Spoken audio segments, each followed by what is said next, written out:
अब हम बात करते हैं इसके पार्ट 2 की। पार्ट 2 में क्या है कि microbes in sewage treatment plant. Microbes का इस्तेमाल करके हम जो गंदा पानी होता है उसको भी क्या कर सकते हैं, ट्रीट कर सकते हैं। देखिए कहता है क्या कि large quantity of waste water generated every day in town and city.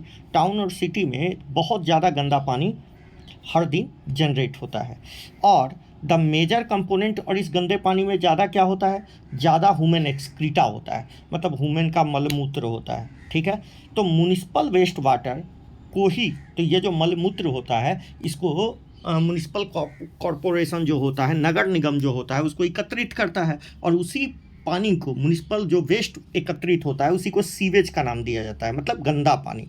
आ गया समझ में बेटा? इट कंटेन, इसमें क्या क्या होता है, सीवेज में क्या क्या होता है अभी सीख लिए। ह्यूमन एक्सक्रीटा, मतलब हम लोग जो खाएंगे, जो नहीं पचा वही तो ह्यूमन एक्सक्रीटा में होगा, मतलब इसमें ऑर्गेनिक मैटर होता है। और हमारे और जो नहीं पचा उसमें हमारे पेट में तो बहुत सारे बैक्टीरिया वगैरह भी हैं, तो बैक्टीरियाज होते हैं, दोनों प्रकार के बैक्टीरिया होते हैं, मतलब दोनों प्रकार के माइक्रोब्स होते हैं, हार्मफुल और यूजफुल, दोनों प्रकार के माइक्रोब्स होते हैं। तो कौन सा चीज़ होता है, ऑर्गेनिक मैटर और माइक्रोब्स होता है, विच में बी पैथोजेनिक, जो बीमारी काउज कर सकता है। एक बात समझ लो, कहता है do you have even wonder how huge quantity of sewage और urban waste water deposited of daily. ठीक है, मतलब कहता है इट कैन नॉट, मतलब ये जो सीवेज का प्लांट, सीवेज जो पानी है इसको डायरेक्टली हम वाटर बॉडीज में, जैसे रिवर में, स्ट्रीम में, इनको डायरेक्टली हम नहीं छोड़ सकते। क्यों भाई? क्योंकि इसमें हार्मफुल पैथोजेनिक है और बहुत सारा ऑर्गेनिक मैटर है। ऑर्गेनिक मैटर यदि डायरेक्ट पानी में डाल दोगे तो पानी का बीओडी बढ़ जाएगा। क्या हो जाएगा? बढ़ जाएगा। तो मछलियाँ क्या हो जाएगी? मर जाएगी। ठीक है, आ गया समझ में? इसीलिए इन वाटर बॉडीज में इनको डालने से पहले इनको सीवेज ट्रीटमेंट प्लांट में ले जाना पड़ता है। ठीक है, जहाँ पर इनको कम पॉल्यूटेड बना दिया जाता है और साफ़ कर दिया जाता है। उसके बाद इसको आफ्टर ट्रीटमेंट, इसको treatment of waste water is done, जहाँ पर ट्रीटमेंट ऑफ वेस्ट वाटर करते हैं, बट वही माइक्रोब्स जो हमारे फीसेस में है, वही माइक्रोब्स इसको ट्रीट भी कर देते हैं, हर यूजफुल वाले माइक्रोब्स। आ रहा है समझ में?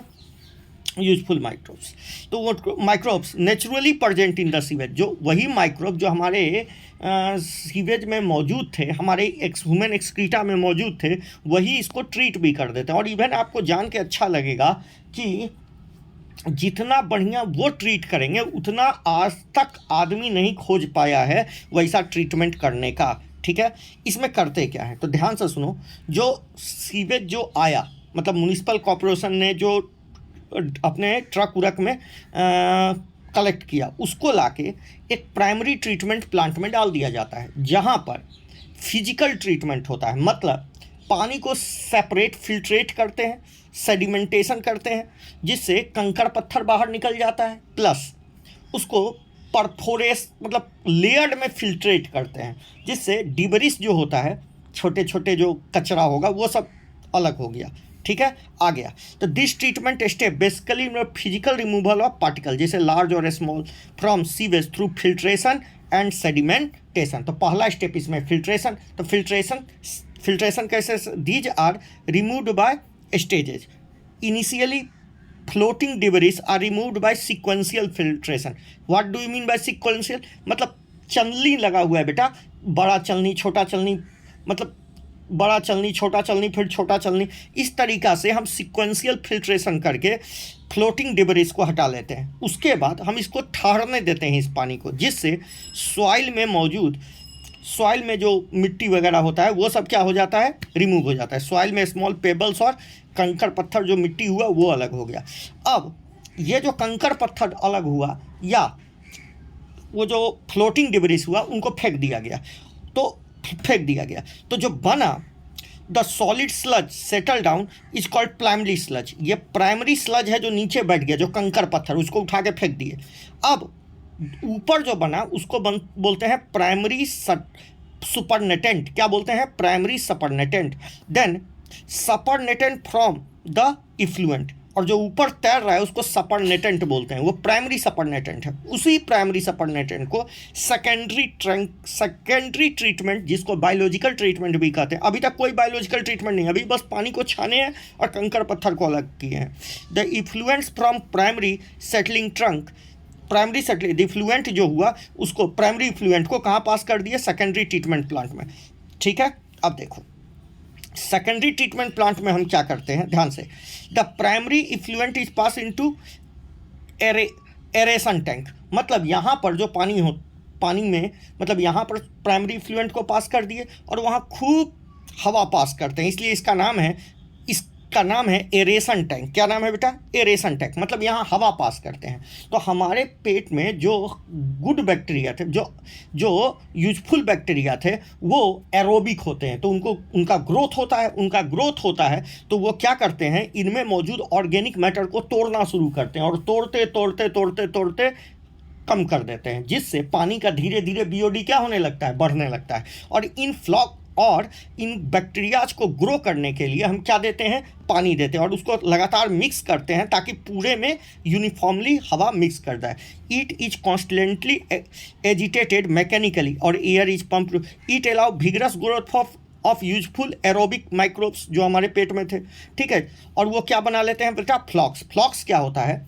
उस बैक्टीरिया में फंगस का जाल फंस गया, तो इसी को फंगल फिलामेंट के साथ मिलके बैक्टीरिया स्ट्रक्चर बनाते हैं जिनको फ्लॉक्स बोलते हैं, मतलब तैरता है, मतलब नहीं देखो काई टाइप का, वैसा ही। ठीक है, associated with fungal filament form mass like structure. While growing these microbes consume major part of organic matter of the effluent. सारा इफ्लुएंट में जो प्राइमरी इफ्लुएंट था उसमें क्या था बेटे? उसमें ऑर्गेनिक मैटर तो खत्म नहीं हुआ, हम तो डिब्रीज खाली खत्म किए थे। अब क्या हुआ? उसमें से सब हटा दिया गया। सिग्निफिकेंटली रिड्यूस बीओडी, तो शुरू में बीओडी बहुत ज़्यादा होगा, क्यों? क्योंकि उसमें प्योर ऑर्गेनिक मैटर, मगर जैसे जैसे साफ हो रहा है, जैसे जैसे पानी साफ हो रहा है, वैसे वैसे उसका बीओडी क्या होना शुरू हुआ? बेटे? कम होना शुरू हुआ। बीओडी कम हो गया, रिड्यूस बीओडी कम हो गया। क्यों? पानी साफ, मतलब जितना ज़्यादा पॉल्यूटेड वाटर उतना ज़्यादा बीओडी, मतलब BOD is directly proportional to polluted water. तो पॉल्यूटेड वाटर का हमेशा बीओडी क्या होता है बेटा? बढ़ा रहता है। आ गया समझ में? अब देखते जाओ, बहुत आसान है। तो कहता है BOD refer to the amount of oxygen, मतलब consumed if all organic matter in 1 litre water is oxidise by bacteria. BOD का डेफिनीशन है कि 1 लीटर वाटर में कितना ऑक्सीजन का डिमांड है बैक्टीरिया को उसमें मौजूद ऑर्गेनिक मैटर को तोड़ने के लिए, वही उसका क्या कहलाता है? BOD. Sewage water is treated, जैसे सीवेज वाटर को ट्रीट करोगे तो उसका बीओडी क्या हो जाएगा? कम हो जाएगा। बीओडी कम होने का मतलब पॉल्यूशन कम है। आ रहा है कोई दिक्कत? अच्छा, BOD test measure the rate of uptake of oxygen by microorganism in a simple water. 10 indirectly BOD measure organic matter present in the matter, मतलब जितना ज़्यादा ऑर्गेनिक मैटर होगा उतना ज़्यादा पॉल्यूशन होगा, उतना ज़्यादा बीओडी होगा। आ रहा है, इसका मतलब BOD is directly proportional to pollution. तो BOD measure waste water more polluting potential. यदि बीओडी किसी का ज़्यादा है, इसका मतलब क्या है? वो ज़्यादा पॉल्यूटिंग वाटर है, मतलब बीओडी यदि ज़्यादा हुआ, इसका मतलब उसमें ऑर्गेनिक मैटर ज़्यादा है, इसका मतलब वो पॉल्यूटिंग वाटर है। तो देखो जैसे जैसे यहाँ पर ट्रीटमेंट होता गया, मतलब जैसे जैसे यूजफुल बैक्टीरिया ने उस ऑर्गेनिक मैटर को कंज्यूम करना गया तो बीओडी घटता चला गया। जब वो सिग्निफिकेंटली कम हो गया, ठीक है, तो अब effluent is then pass into settling tank. अब इसको जब बीओडी बहुत अच्छा घस गया तब इस इफ्लुएंट को एक सेटलिंग टैंक में पास कर देते हैं। ठीक है, सेटलिंग टैंक। तो ये हो गया बायोलॉजिकल ट्रीटमेंट। तो 3 प्रकार का ट्रीटमेंट होता है। पहला हो गया, तो हम बोल रहे थे कि उसके बाद उसको सेटलिंग टैंक में भेज देते हैं। ठीक है, अब देखो यहाँ पर क्या करते हैं बेटे, अब इसको बेटा सेटलिंग टैंक में पास कर देते हैं। जैसी सेटलिंग टैंक में पास किए, फ्लॉक्स क्या कर जाते हैं? सेडिमेंट कर जाते हैं। ठीक है, इसीलिए दिस सेगमेंट इज कॉल्ड, और जो सेडिमेंट जो फ्लॉक्स बैठ गए उसको एक्टिवेटेड स्लज का नाम दिया जाता है। एक्टिवेटेड स्लज कहाँ बैठ गया बेटे? नीचे। अब देखो करते क्या है, स्लज बैठ चुका है, और यहाँ से जो पानी बना वो एकदम प्योर हो चुका है। अब करते क्या है, इस पानी को आगे करके इस पानी को हम पानी को कहाँ छोड़ देते हैं, इस पानी को छोड़ देते हैं नदी नाला में, ठीक है। और स्मॉल अमाउंट ऑफ ये जो स्लज है इसको हम पास कर देते हैं एरेशन टैंक में, मतलब एज ए इनोकुलम, मतलब जोरन की तरह। मतलब ये जो स्लज बैठा हुआ है इसमें तो फ्लॉक है ही, तो वहाँ पर और जल्दी फ्लॉक्स का ग्रोथ हो इसलिए इसको वहाँ पर डाल देते हैं। देख रहे हो कितना चालाक है हम। मतलब जो सेकेंडरी ट्रीटमेंट के बाद जो सेटलिंग फ्लॉक्स जैसी बैठा, पानी ऊपर प्योर है, पानी को नदी नाला में छोड़ दिए और इस स्लज को, थोड़ा सा स्लज को कहाँ पास कर दिए, वहाँ पास कर दिए। उसके बाद जो रिमेनिंग स्लज है इसको भी हम छोड़ते नहीं हैं क्योंकि इसमें काम का चीज़ है। इसको हम एनएरोबिक स्लज डाइजेस्टर में भेज देते हैं। तीसरा टैंक, कौन सा टैंक, तीसरा टैंक में पास कर दिए। जैसे इसमें पास करते हैं यहाँ पर बैक्टीरिया मरने रखते हैं। Other kinds of bacteria which grow anaerobically और डाइजेस्ट बैक्टीरिया और फंगल इन द स्लज। जो एनएरोबिक बैक्टीरिया हैं वो ग्रो करते हैं और इन बैक्टीरिया जो एरोबिक बैक्टीरिया थे उनको मार देते हैं और फंजाई को डाइजेस्ट कर देते हैं, जिससे बहुत सारे गैस प्रोड्यूस होते हैं, जैसे हाइड्रोजन, खासकर H2S, hydrogen sulphide, carbon dioxide. और इनका हम बायोगैस बनाने में यूज करते हैं। क्या बनाने में यूज करते हैं, जो कि सोर्स ऑफ एनर्जी है एंड इन्फ्लामेबल है। समझ में आया, समझ में आ गया टोटल किस्सा। अब देखिए, अब ये जो इफ्लुएंट यहाँ था सेकेंडरी ट्रीटमेंट के बाद उसको release into natural water body, बताए तो थे, उसको पानी में छोड़ देते हैं। अब देखिए यहाँ पर एगो फिगर दिखाया हुआ है, ऊपर से लिया हुआ aerial view of sewage treatment plant, ठीक है। अब देखिए यहाँ पर साफ साफ लिखा है, you can appreciate how microbes play important role in treating millions of gallons of water every day across the globe। मतलब हजारों लीटर पानी को ट्रीट कर रहे हैं। This methodology has been more efficient century now, more practice for more than a century। मतलब शताब्दी से इसको इस्तेमाल किया जा रहा है, 100 साल से इस्तेमाल किया जा रहा है। आ रहा है समझ में, ताकि पानी को प्योर किया जा सके। अब कहता है आज तक मैंने ऐसा कोई टेक्नोलॉजी नहीं खोजा है कि माइक्रोब से बढ़िया ट्रीटमेंट सीवेज का किया जा सके। मैन मेड ऐसा कोई ट्रीटमेंट नहीं है जो माइक्रोब से बढ़िया कर सके। माइक्रोब्स ही नेचुरली क्या कर देते हैं, सीवेज को डाइजेस्ट कर देते हैं, और ऐसा कुदरत ने व्यवस्था कर रखी है।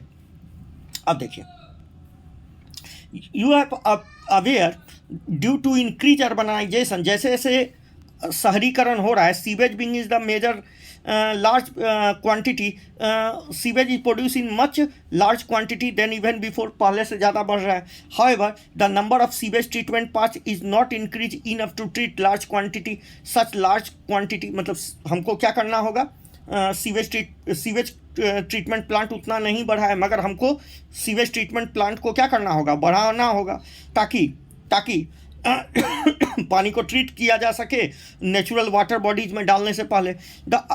The untreated water is often discharge directly into living to pollution और इंक्रीज वाटर मोर। यदि हम अनट्रीटेड वाटर को पानी में डालते रहेंगे तो क्या होता जाएगा, वाटर बोर्न डिजीज होता रहेगा। अगला, इसी सब को देखते हुए ministry of environment and forest, याद रखिएगा, ministry of environment and forest, ठीक है, ministry of environment and forest ने 2 प्लान इनिशिएट किया, गंगा एक्शन प्लान और Yamuna action plan, to save में। ये 2 हमारे कंट्री की मेजर नदियां हैं under pollution. Under these plans it is propose that, इसमें प्रपोज किया गया तो large number of sewage treatment plant, ताकि हम large number of sewage treatment plant शहरों में लगाएं, ताकि हम ट्रीट कर सकें सीवेज को, may be discharge into the river. तो डिस्चार्ज होने से पहले हम सीवेज को क्या कर सकें, ट्रीट कर सकें। आप एक सीवेज प्लांट को विजिट कीजिए जो आपके नियर बाय में है, ठीक है, और अपना एडुकेशनल एक्सपीरियंस लीजिए। बाबू कभी पटना आओ तो राजापुर आना, हम घुमा देंगे, ठीक है। माइक्रोब्स यहाँ बिना ट्रीटे किया हुआ भेजा जाता है। Microbes in production of biogas, biogas के प्रोडक्शन में माइक्रोब्स का इस्तेमाल। बाबू सुनो, बायोगैस एक मिक्सचर ऑफ गैस है जिसमें मीथेन सबसे ज़्यादा होता है, बाकी गैस भी होता है, CO2 होता है, H2S होता है, ये सब भी होता है, मगर ये दो बातों पर डिपेंड करता है कि कौन सा माइक्रोब्स यूज किया जा रहा है और माइक्रोब्स कौन सा सबस्ट्रेट पर ग्रो कर रहा है, ठीक है। Produce by microbial activity use as a fuel. तो बायोगैस मिक्सचर ऑफ गैस है जो माइक्रोबियल एक्टिविटी से पैदा होता है और जिसका इस्तेमाल फ्यूल में होता है, ठीक है। Microbes produce different types of gaseous end product during growth and metabolism, ठीक है। आपने अभी देखा कि माइक्रोब जो होते हैं अलग अलग गैस प्रोड्यूस करते हैं अपने ग्रोथ और मेटाबॉलिज्म के दौरान, ठीक है। This type of gas depends upon microbes और ऑर्गेनिक सब्सटेंस दे यूटिलाइज। तो भाई कौन कौन गैस बनेगा ये दो बात पर डिपेंड करता है, कैसा माइक्रोब्स है और दूसरा वो कौन से ऑर्गेनिक सब्सटेंस को यूटिलाइज कर रहा है, ठीक है। In the example seated in fermentation of dough और चीज में आप देखोगे तो डो चीज मेकिंग प्रोडक्शन ऑफ बेवरेज, ठीक है। चीज प्रोडक्शन ऑफ बेवरेज कौन सा गैस बनता है, CO2। Certain bacteria grow anaerobically cellulose material पर ग्रो करके क्या बनाते हैं, मीथेन, CO2 और H2 भी बनाते हैं, ठीक है। तो यदि कोई चीज दो चीज पर ग्रो करेगा तो वो CO2 बनाएगा, सेल्यूलोजिक मटेरियल पर एनाएरोबिक बैक्टीरिया ग्रो करेगा तो क्या बनाएगा, CO2 और H2S। यहाँ पर भी एनाएरोबिक ग्रोथ हो रहा है, यहाँ पर भी, मगर यहाँ सेल्यूलोज मटेरियल पर हो रहा है इसलिए CO2 और H2 और मीथेन बन रहा है, मगर वहाँ पर चीज मेकिंग और डो मेकिंग और बेवरेज में मेन क्या बनता है, CO2 बनता है। आ रहा है समझ में? अच्छा, और ऐसा बैक्टीरिया जो मीथेन बनाता है उन सभी को कॉमनली क्या कह देते हैं, methanogens. Such are commonly called methanobacterium. Methanogens, this bacteria are collectively called methanogens, और वन सच कॉमन बैक्टीरियम को क्या बोलते हैं, मिथेनोबैक्टीरियम। सबको मिला के मिथेनोजेंस और बैक्टीरिया को क्या कह देते हैं, methanobacterium. These bacteria are commonly found in anaerobic sludge during treatment. अभी तो बताए एनारोबिक स्लज डाइजेस्टर में ये बैक्टीरिया पाए जाते हैं, और कहाँ पाए जाते हैं, रूमिनेटिंग एनिमल्स के पेट में पाए जाते हैं। These bacteria are also present in rumen of cattle. इसीलिए सेल्यूलोजिक मटेरियल में ये बैक्टीरिया मौजूद होते हैं और क्या प्रोड्यूस करते हैं, CH4 methane. A lots of cellulosic material present in a cattle is also present there rumen. In rumen, these bacteria help in breakdown of cellulose और play important role in nutrition of cattle। तो जब cattle डंग देता है, मतलब जब पोटी करता है, तो उसके पोटी के साथ भी क्या आ जाता है, ये बैक्टीरिया आ जाता है और उसके गोबर में मौजूद अनडाइजेस्टेड फूड को तोड़ता है और क्या बनाता है, CH4। 10 excreta of cattle commonly called gobar rich in these bacteria। dung can be used for generation of biogas commonly called गोबर गैस। क्योंकि डंग का ही इस्तेमाल होता है इसलिए इसको गोबर गैस भी कहते हैं। बायोगैस को कॉमनली गोबर गैस भी कहते हैं। बायोगैस प्लांट में एक 10 से 15 फीट का बायोवेस्ट, जिसको डाइजेस्टर बोलते हैं, बायोवेस्ट एक 10 से 15 फीट का कंक्रीट का टैंक होता है जिसको डाइजेस्टर बोलते हैं। इसमें बायोवेस्ट स्लरी के फॉर्म में, मतलब स्लरी क्या बोले बेटा, जैसे घोल के फॉर्म में थोड़ा सा पानी मिला के collected and slurry of Dang is feeded, ठीक है। उसके ऊपर एक फ्लोटिंग कवर लगा होता है, सब दिखा रहे हैं, घबराओ मत, फ्लोटिंग कवर होता है, ठीक है। प्लेस्ड ओवर द डाइजेस्टर के ऊपर लगा होता है, ठीक है। विच कीप राइजिंग, जैसे जैसे गैस बनेगा ये ऊपर चला जाएगा माइक्रोब, और जब गैस कम हो जाएगा तो ये नीचे भी आ जाता है। द गैस प्लांट में एक और इसमें बायोगैस प्लांट में आउटलेट से नियर बाय हाउस में सप्लाई कर दिया जाता है और क्या हो जाता है बेटा, वहाँ से ये गैस कंज्यूम होता रहता है। अब जो वेस्ट बचता है उसको स्लज बोलते हैं। स्लज को निकाल के हम फर्टिलाइजर के रूप में इस्तेमाल कर लेते हैं, सब समझा रहे हैं। Which is connected to pipe through biogas near by. 10 spent slurry is remove through another outlet use as a fertiliser. Cattle dung is available, गांव में ये बहुत आसानी से अवेलेबल होता है, variety of purpose. So biogas plants are often built in the rural area, गांव देहात में। The biogas thus formed use for cooking and lightning, cooking और लाइटनिंग के लिए इस्तेमाल होता है। अगला बात बोले कुकिंग और 10 पिक्चर ऑफ बायोगैस इतना में दिया हुआ है, देख लेते हैं पिक्चर। देखिए ये जो पार्ट है यहीं पर स्लरी डाले, मतलब डंग को गोबर के साथ मिला के डाल दिए, ये डाइजेस्टर है। यहाँ पर एनारोबिक फर्मेंटेशन होगा, CO2 बनेगा। और यहाँ पर देखिए इसमें ये 10 से 15 फीट का है, कंक्रीट का है, ठीक है। 10 से 15 फीट जमीन में गड्ढा कर दिया जाता है। इसके ऊपर एक वो गैस का होल्डर है जो फ्लोटिंग गैस होल्डर है, मतलब जब गैस नहीं होगा तो ये नीचे रहेगा, जैसे जैसे गैस बनेगा ये ऊपर चला जाएगा, ऊपर चला गया मतलब गैस भर गया, गैस भर गया तो यहाँ नोजल से ये गैस को देख रहे हैं, यहाँ से गैस सप्लाई है, ये गैस सप्लाई है नियर बाय हाउसेस में, गांव देहात में सप्लाई कर दिया गया। अब जब ये डाइजेस्टर से गैस निकल गया, पूरा गैस निकल गया, पचक गया, तो यहाँ से इसको निकाल लेते हैं, इस जगह से यहाँ से निकाल लेते हैं, इसको कहते हैं स्लज, क्या बोलते हैं स्लज, और इसको फर्टिलाइजर के रूप में इस्तेमाल, इसमें बहुत सारा डाइजेस्टेड प्रोडक्ट है जो मैन्यूअर है, खाद है, तो खेत के लिए बहुत अच्छा है। ठीक है, आ रहा है समझ में? तो यही वाला बात बोला। अब देखिए कहता है the technology biogas was develop in India, दो इंस्टीट्यूट के द्वारा डेवलप की गई है इंडिया में, बाय एफर्ट्स ऑफ किसका Indian agriculture research institute IARI, और दूसरा Khadi village industrial commission KVIC। तो पहला कौन? IARI, Indian agriculture research institute, और Khadi and village industry commission के द्वारा, ठीक है, गांव में ये लगाया गया है, ज़्यादा से ज़्यादा जो लगाया गया है इन्हीं के बारे में लगाया गया। उसके बाद कहता है स्कूल इज सिचुएटेड विलेज, आप जाइए स्कूल से और वहाँ विजिट कीजिए। It would be very interesting to enquire it biogas near by, ठीक है, the biogas plant, learn more about, और जाइए वहाँ से पूछिए from the people who is actually managing it, उनसे बात कीजिए जो इसको मैनेज कर रहे हैं। चलिए हटाइए, आइए आगे। अगला बात करते हैं microbes as bio control agent. देखिए नॉर्मल खेती हम आपको पढ़ा चुके हैं, जेनेटिक इंजीनियरिंग पढ़ा दिए। इसका मतलब है जेनेटिक इंजीनियरिंग में बताए थे कि खेती करने के 3 तरीके हैं, एग्रोकेमिकल, ऑर्गेनिक। यहाँ पर हम ऑर्गेनिक खेती की बात करेंगे, मतलब हम विदाउट पेस्टिसाइड और केमिकल के बिना खेती की बात कर रहे हैं।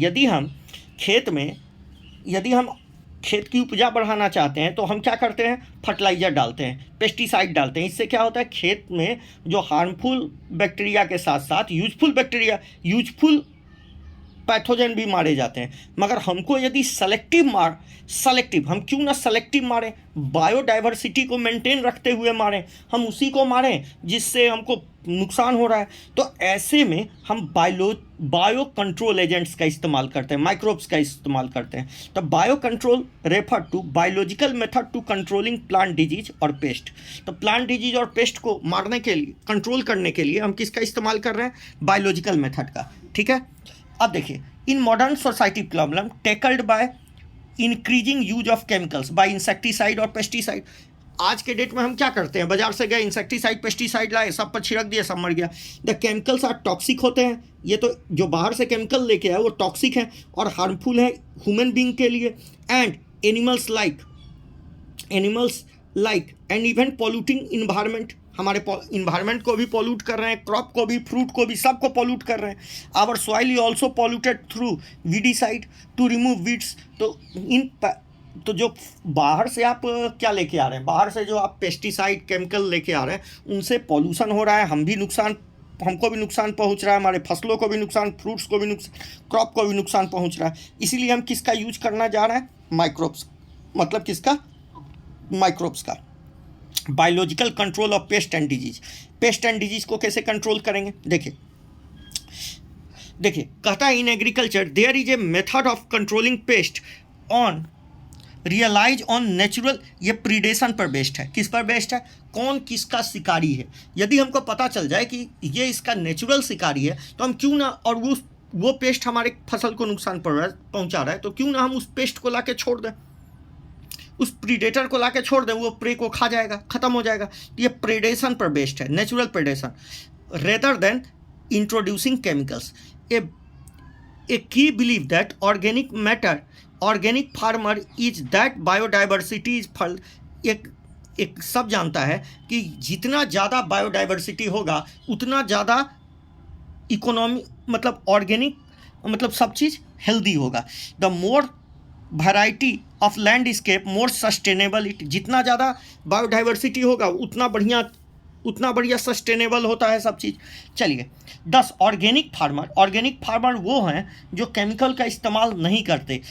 Therefore work to create a system where the insect or sometimes called pest is not eradicated but instead keep manageable level to complex system to check balance within living vibrant ecosystem। मतलब हम समझा रहे हैं, इसका मतलब हुआ organic farmer ये चाहते हैं कि हम पेस्ट को, यदि पेस्ट कम है और हमारे फसल को नुकसान नहीं पहुंचा रहा तो वो हमारे लिए पेस्ट अभी नहीं है, वो है, मगर यदि उसका संख्या कम है और हमारे फसल को नुकसान नहीं पहुंचा रहा है तो बहुत अच्छा है, उसको रहने दो। मगर यदि हमारे फसल को नुकसान पहुंचा रहा है तब वो पेस्ट के कैटेगरी में आ गया। ठीक है, तो ऑर्गेनिक फार्मर क्या करते हैं, वो वो प्रीडेटर का यूज करते हैं ताकि उसको खा जाए और एक लिमिट में मेंटेन रखे, पूरा का पूरा इरेडिकेट ना करे। मगर यदि आप केमिकल छिड़कोगे तो सबको ना मार देगा वो, जी सबको मार देगा वो एक लेवल से भी नीचे, मतलब वो खत्म कर देगा पेस्ट से। अब मान लो पेस्ट खत्म हो गया तो उस पर जो डिपेंडेंट जीव होगा वो भी खत्म हो जाएगा, वो जीव जिस पर डिपेंड होगा वो भी खत्म हो जाएगा। ऐसे तो पूरा इकोसिस्टम को आप खराब कर दीजिएगा। तो contrary to conventional farming practice often use chemical method to kill both useful and harmful life। दोनों यूजफुल और हार्मफुल दोनों को क्या इंडिस्क्रिमिनेटली, मतलब बिना कोई भेदभाव किए हुए दोनों को मार देता है, हार्मफुल भी है यूजफुल है सबको मार। इट इज़ हॉस्टाइल अप्रोच, यह अच्छा अप्रोच है कि that seeking to develop understanding the web of interaction between क्या myriad of organism constitute the field arena. तब तो आप पूरा का पूरा एरिना को ही बर्बाद कर दिए। ठीक है, the organic farmer hold the view that eradicate the क्या creature that often described as pest not possible but undesirable without them beneficial predator parasite insect depend upon them food hostile or cannot survive। thus use of biocontrol measure to proceed dependent upon toxic chemicals and pesticide। तो organic farmer कभी भी किसको use नहीं करते, pesticide को use नहीं करते। An important part of biological farming approach to became familiar with various life forms inhabiting field predation as well as pest life cycle. इसके लिए अब ऑर्गेनिक फार्मर के लिए क्या, यदि आप ऐसा करना चाह रहे हो, ऑर्गेनिक फार्मिंग करना चाह रहे हो, तो आपको क्या करना होगा, पहले तो उस प्रे का लाइफ साइकिल देखना होगा। यही कह रहा है, it is important part of biological farming approach to become a familiar with various life form that inhabit in the field predator as well as prey as well as pest। आपको predator और pest दोनों का life cycle का ज्ञान होना चाहिए। also life cycle, pattern of feeding, habitat they perform, वो कहाँ रहते हैं, क्या खाते हैं, इनका पूरा का पूरा आपके पास जन्म कुंडली होना चाहिए, तभी जाके आप बायोलॉजिकल फार्मिंग कर सकते हो। This approach means bio control, मतलब बायोलॉजी का यूज करके, मतलब पेस्ट का यूज करके, मतलब प्रीडेटर का यूज करके आप पेस्ट को कंट्रोल कर रहे हो, तो इसी को आप क्या कहोगे, बायोलॉजिकल फार्मिंग। जैसे ड्रैगन फ्लाई, जैसे लेडी बर्ड, जैसे बीटल, जैसे बोलता है बीटल, जिसके ऊपर लाल और काली धारियाँ होती है, वो क्या करता है, वो एफिड्स को खा जाता है, पत्तियों पर मौजूद एफिड्स को खा जाता है। उसी तरह ड्रैगन फ्लाई मॉस्किटो को खा जाता है। ठीक है, तो ये कैसा कंट्रोल है बताइए। तो ये अब मान लीजिए हम लेके आते केमिकल छीट देते, तो ये ड्रैगन फ्लाई को भी मार देता और किसको मार देता, बीटल को भी मार देता। अब एफिड आप मॉस्किटो भी मार देता, तो कहोगे सब खत्म हो गया सर, बहुत अच्छा हुआ। अरे नहीं भाई, ठीक है, आपने पूरे फूड वेब को बर्बाद नहीं करना है। ठीक है, फूड चेन को बर्बाद नहीं करना है। इकोसिस्टम बहुत वल्नरेबल होता है, बहुत मतलब अति होता है, बहुत जल्दी बर्बाद हो जाएगा। आप भगवान थोड़ी हो। कह रहा है एज एग्जाम्पल ऑफ, क्या बोलता है बेटा, microbial control agent can be introduce in order to control butterfly caterpillar, जैसे बीटी, बैसिलस थ्यूराजेनेसिस को हम लाए हैं किस लिए, बैसिलस थ्यूराजेनेसिस, बीटी कॉटन, याद है बीटी कॉटन पढ़ाए थे, तो वो बटरफ्लाई कैटरपिलर को कंट्रोल कर लेता है। इसका बाजार में सेसेस या ड्राइड स्पोर्स मिलते हैं, उसको पानी में घोल के छीट दिया जाता है पेड़ पर, खासकर ब्रेसिका फैमिली पर, ठीक है, एंड फ्रूट ट्री पर। जैसे ये इंसेक्ट खाता है, इसके मिडगट में जाता है वो स्पोर एक्टिव हो जाता है और उसके एपिडर्मिस में छेद कर देता है, पानी भर जाता है और वो मर जाता है। बताए थे ना, अल्कलाइन मीडियम में एक्टिव होता है। In gut larva toxin is release, larva get killed. और इस प्रकार bacterial disease kill the caterpillar but living other insect unharmed, दूसरे को कोई नुकसान नहीं पहुंचता। इसी मेथड में हमने जेनेटिक इंजीनियरिंग से हमने पिछले चैप्टर में जो पढ़ा, बीटी थ्यूराजेनेसिस, ठीक है, जीन को ट्रांसफ़र कर दिया। बैसिलस थ्यूराजेनेसिस जीन को हमने जेनेटिक इंजीनियरिंग से प्लांट में ही ट्रांसफ़र कर दिया, और उसका एग्जाम्पल पीटी कॉटन है, जिसका इस्तेमाल बहुत सारे हमारे देश में, बहुत सारे स्टेट में ये कल्टीवेट भी किया जा रहा है, ठीक है, कल्टीवेट भी किया जा रहा है। अब देखिए, इसके बाद कह रहे हैं a biological control treatment plant disease trichoderma, बताए थे आरएनए इंटरफेरेंस, ये एक निमेटोड है, ठीक है। तो क्या बोलते थे बेटा, biological control agent use for treating plant disease, जैसे एक फंगस है, सॉरी फंगस ट्राइकोडर्मा बोल दिया, ठीक है, ट्राइकोडर्मा फंगस ट्राइकोडर्मा, ठीक है।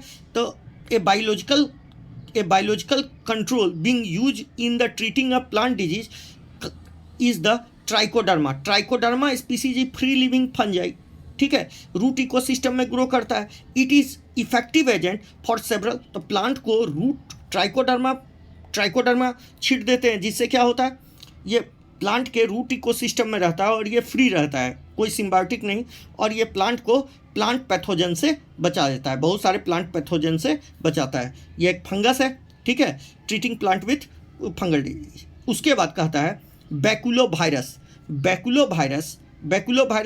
एक पैथोजन है जो अटैक इंसेक्ट और अदर अर्थोपोडा, इंसेक्ट और अर्थोपोडा का, और ये नैरो स्पेक्ट्रम है, ठीक है, और ये न्यूक्लियोपॉलीहेड्रोवायरस जीनस से बिलोंग करता है, ठीक है।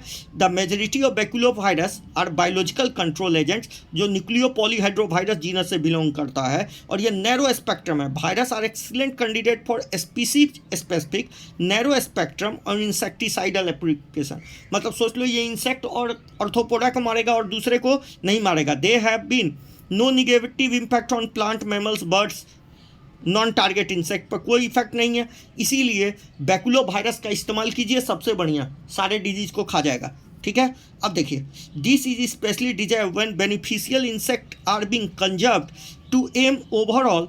अच्छा, एक बात सुनो, एक टर्म होता है आईपीएम, इंटीग्रेटेड पेस्ट मैनेजमेंट। ये वहाँ करते हैं जहाँ पर स्पीसीज डाइवर्सिटी को हमको मेंटेन रखना होता है, वहाँ पर खासकर हम बैकुलोवायरस जैसे ही बैकुलोवायरस का ही इस्तेमाल कर सकते हैं, ठीक है, बैकुलोवायरस का इस्तेमाल कर सकते हैं, क्योंकि ये नैरो स्पेक्ट्रम है, उसी को मारेगा जिसको मारना है, बाकी को नहीं मारेगा। इससे हमारा इकोसिस्टम क्या रहेगा, मेंटेन रहेगा, ठीक है।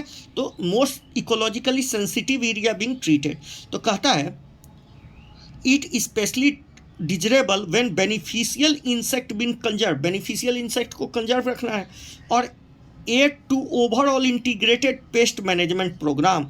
इंटीग्रेटेड पेस्ट मैनेजमेंट प्रोग्राम में हम उस इंसेक्ट को भी नहीं पूरा ख़त्म करते हैं जिसको डालने के लिए हम मारे हैं। तो याद रखो, बैकुलोवायरस जब डालेंगे ना, तो इंसेक्ट और अर्थोपोडा को तो मारेगा ही मारेगा, मगर पूरा इरेडिकेट नहीं करेगा, थोड़ा बच जाएगा, ठीक है, एक लिमिट में लाके छोड़ देगा, ऐसे समझो, एक लिमिट में लाके छोड़ देगा। अगला, microbes and bio fertiliser. Microbes का हम इस्तेमाल बायो फर्टिलाइजर के रूप में भी करते हैं, ठीक है। With our daily life pollution is the major cause concern, ठीक है। अच्छा, chemical fertiliser meet our increasing, chemical fertiliser से हम अपने फूड डिमांड को फुलफिल कर चुके हैं, मगर इसका क्या है, पॉल्यूशन है। Demand of agriculture produce constitute significant to their pollution, ठीक है। Of course they have now realized that problem associated with overuse of chemical, ठीक है। This is large pressure on, इसीलिए अब किस पर प्रेशर बढ़ रहा है, ऑर्गेनिक फार्मिंग पर, मतलब बायो फर्टिलाइजर का यूज पर। बायो फर्टिलाइजर क्या होते हैं, बायो फर्टिलाइजर वो ऑर्गेनिज्म होते हैं जो सॉइल की न्यूट्रिएंट क्वालिटी को बढ़ा देते हैं, ठीक है, और they main source of bio fertilizer are 3, कौन कौन? बैक्टीरिया, फंजाई और साइनोबैक्टीरिया। ठीक है, आपने राइजोबियम का नाम सुना होगा, जो लेगुमिनस प्लांट में सिम्बायोटिक एसोसिएशन शो करता है और नाइट्रोजन फिक्सेशन करता है एटमॉस्फेयर से। ठीक है, यूज एज ए न्यूट्रिएंट, जिसको न्यूट्रिएंट के फॉर्म में इस्तेमाल कर लेता है, यूरिया बना लेता है। तो और कुछ बैक्टीरिया होते हैं जो फ्री लिविंग होते हैं, जैसे एजोबैक्टीरियम और एजोस्पार्लियम और एजोबैक्टर, जो सॉइल में न्यूट्रिएंट क्वांटिटी को बढ़ाते हैं मगर फ्री लिविंग रहते हैं। उसी तरह हम बात करें फंजाई जो प्लांट के साथ क्या बनाता है बेटा? सिम्बायोटिक हायर प्लांट्स के साथ सिम्बायोटिक एसोसिएशन बनाता है, जिसको क्या बोलते हैं? माइकोराइजा। ठीक है, अच्छा, इसी का एक मेंबर है, मेंबर ऑफ जीनस ग्लोमस। ठीक है, ग्लोमस के जीनस के मेंबर क्या बनाते हैं? माइकोराइजा बनाते हैं। ठीक है, the fungal symbiotic association absorb phosphorus from soil, phosphorus को एब्जॉर्ब करने में मदद करते हैं। इवन ये रूट पैथोजन से भी बताते हैं, सेलिनिटी से भी प्रोटेक्ट कर देते हैं, मतलब माइकोराइजा, और ड्राउट से भी प्रोटेक्ट करते हैं। अच्छा, ओवरऑल इस प्रकार प्लांट को ग्रोथ में फ़ायदा मिलता है और इनको रहने का घर मिल जाता है। ठीक है, ग्लोमरस जीनस के जो फंजाई होते हैं वो क्या करते हैं बेटा? Glomus, many members of genus Glomus जो होता है वो माइकोराइजा बनाता है। ठीक है, कौन सा फंजाई माइकोराइजा बनाता है? तो ग्लोमस बनाता है। कौन सा फंजाई माइकोराइजा बनाता है? तो ग्लोमस बनाता है। आ गया समझ में? आ गया। साइनोबैक्टीरिया जिसको बीजीए भी कहते हो, are autotrophic microbes, aquatic and terrestrial environment में रहता है, एटमॉस्फेरिक नाइट्रोजन को फिक्स करता है, एनाबीना, नोस्टॉक और सिटोलोडिया। पैडी फील्ड्स में साइनोबैक्टीरिया कॉमन है, इंपॉर्टेंट बायो फर्टिलाइजर है। Blue green alga add organic, cyanobacteria blue green organic matter, increase soil fertility. Currently in our country large number of bio fertilisers are available in market for farmers. ठीक है, तो कौन कौन हो गए bio fertiliser में? Anabaena, nostoc और सिटोलोडिया साइनोबैक्टीरिया हैं, ये धान के खेत में मिलते हैं और ये सॉइल के उर्वरा शक्ति को बढ़ा देते हैं और केमिकल फर्टिलाइजर पर डिपेंडेंसी को क्या कर देते हैं? कम कर देते हैं। Reduce dependency on chemical fertiliser. इस प्रकार हमने ये चैप्टर क्या कर लिया बेटा? समाप्त कर लिया। Thank you.